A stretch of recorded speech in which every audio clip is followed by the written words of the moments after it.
Flare's demand is insane, and in the future, it's going to be mind blowing, folks. Check this out. This is Quantic. The Flare community has been excited about its tech long before the release of F assets. But why? Check this out. Flare is not only delivering on the promise of blockchain, but also building on its inevitable future with trustless cross-chain verifiability. There are so many things that Flare Networks is doing that people do not rate highly, folks. Oftentimes we take for granted that Flare is a layer one of the highest level. It is trustless. It is totally decentralized. It has its own enshrined Oracle system.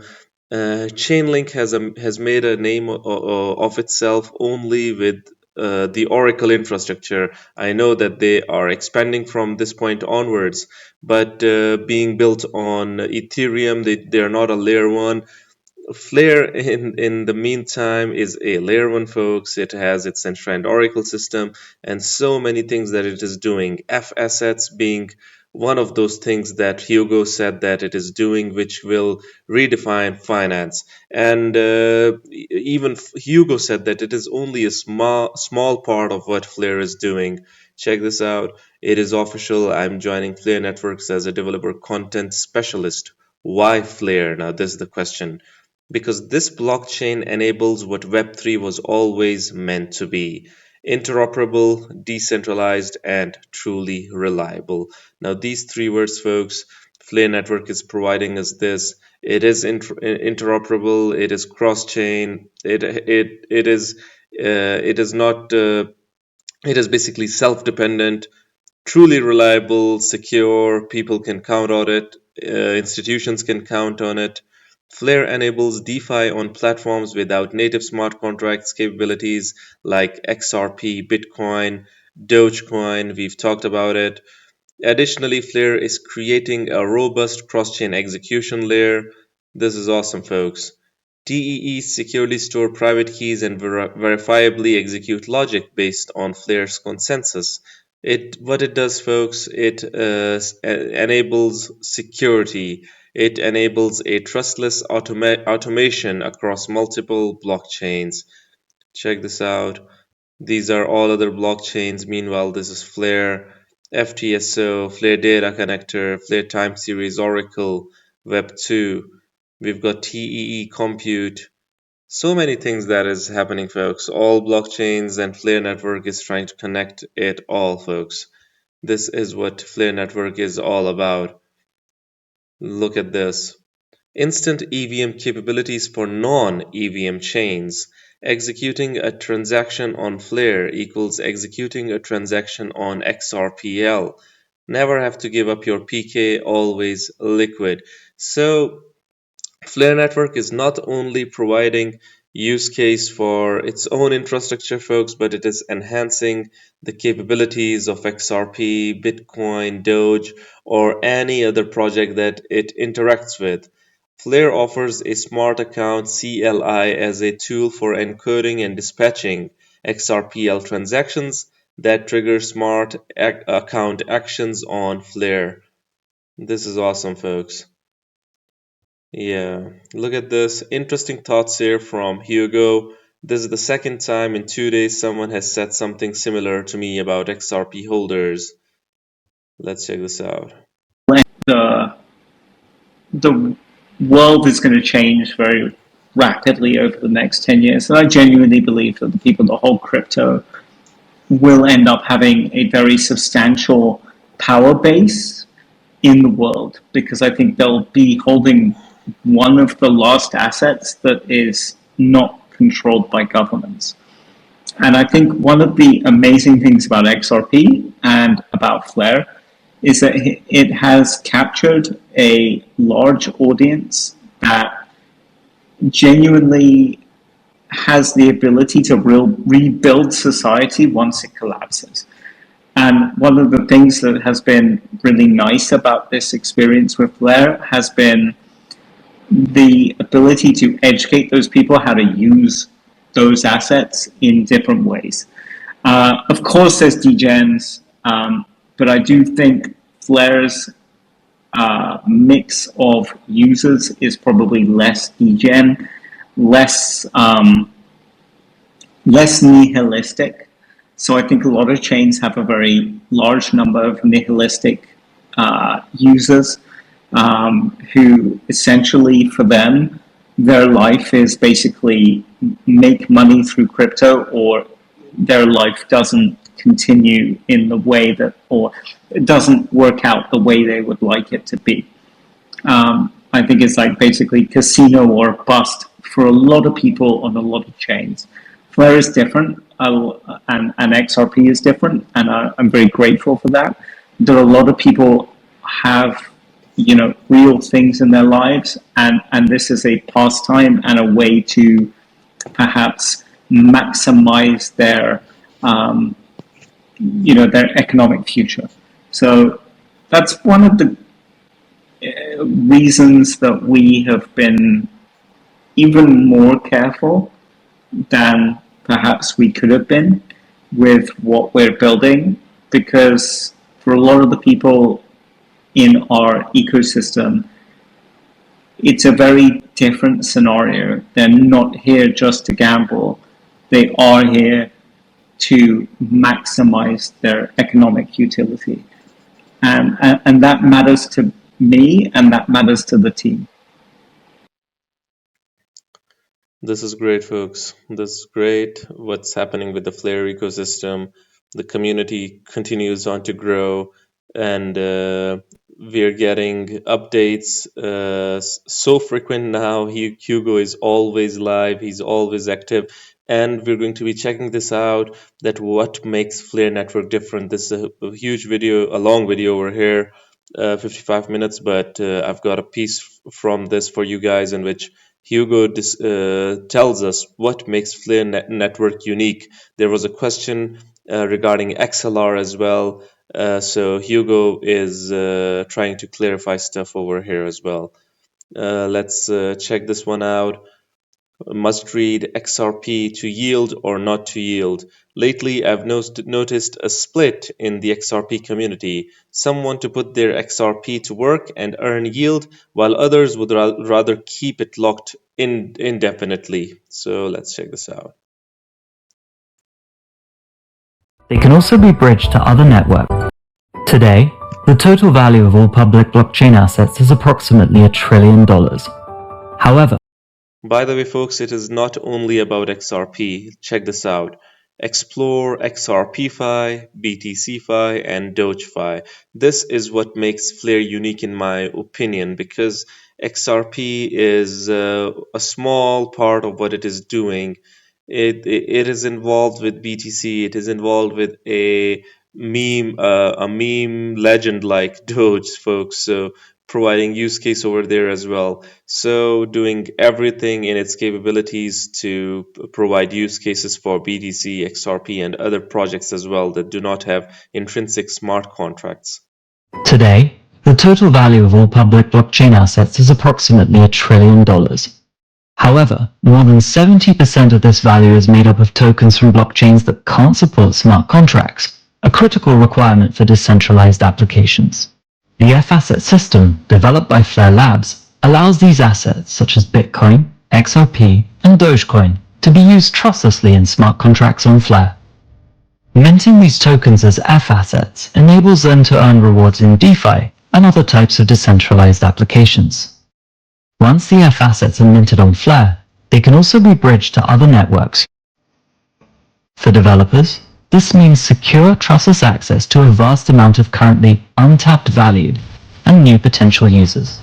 To securely represent these assets on a smart contract chain without requiring a centralized third party, the F-asset system relies upon Flare's native data acquisition protocols. Firstly, the Flare Time Series Oracle for decentralized price feeds, and secondly, the Stake Connector for trustless verification of transactions on the underlying chain. F-assets are backed by 3 asset types: the underlying, Flare native token collateral, and either stablecoin or wrapped ether collateral. The process of minting and redeeming F-assets is supported by independent agents. Their role in the system is secured through over-collateralization, removing the need to trust any counterparty. To mint F assets, the minter must first select an agent and pay them a small fee to reserve the required collateral. The minter then sends the agent the underlying asset, with the stake connector used to prove the transactions taken place on the other chain. With the payment verified, the F assets are then minted as ERC20 tokens on Flare. These tokens can be used within DeFi on Flare or bridged to another chain. F assets unlocks the value of non-smart contract tokens. Unlike many wrapped asset systems, F assets are trustless, meaning there's no centralized entity involved in the process. Holders of F assets on Flare will also earn FLR from the cross-chain incentive pool, bringing value onto the Flare network.